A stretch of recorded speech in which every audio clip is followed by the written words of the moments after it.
এই এখানে তো দেখি কত সুন্দর আম আর অনেকগুলো রাখা আছে, এখানে অনেকগুলো ফল এখানে রাখা। আরে কি ব্যাপার, এগুলো আবার কি? এগুলো তো আমার ফেভারিট কিন্ডার জয়। এই যে মা, এগুলো আমি নিব।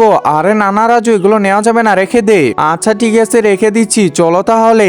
আরে কি ব্যাপার, এখানে আবার কি? আরে এতগুলো চকলেট। মা এই যে আমি এই চকলেটটা নিব। আরে রাজু, তুই কি কথা শুনিস না নাকি? রেখে দে তো ওটা। আচ্ছা ঠিক আছে মা, রেখে দিলাম আমি, এখন তাড়াতাড়ি চলো। আরে এটা কি? এটা তো চকলেটের বক্স। আরে রাজু, তুই কি কথা শুনিস না নাকি? রেখে দে তো এটাও। এই রাজুকে তো কিছু একটা নিয়ে দিতে লাগবে। এই তো ছোট চকলেটটা পেয়ে গেছি, এটা নিয়ে নে। এতগুলো চকলেট পছন্দ করলাম আর শেষে পাইলাম নাকি এই ছোট চকলেট। আচ্ছা ঠিক আছে, তাড়াতাড়ি চলো। ওই দেখো, রাজু আবার মন খারাপ করছে, কি যে করব। আরে কি ব্যাপার, এটা আবার কি? কাবা ঘরের দিকে তাকালেই নাকি সব গুনাহ মাফ হয়ে যায়। হে আল্লাহ, যে আমার ভিডিওটা দেখে লাইক এবং সাবস্ক্রাইব করে দিবে তাকে একবার হলেও কাবা শরীফে যাওয়ার তৌফিক দিও। এই নে রাজু, তুই যতগুলো চকলেট পছন্দ করছিস সবগুলো এনে দিছি। না না, আমি এগুলো এখন নিব না। আরে হইছে, এখন তাড়াতাড়ি নিয়ে নে তো।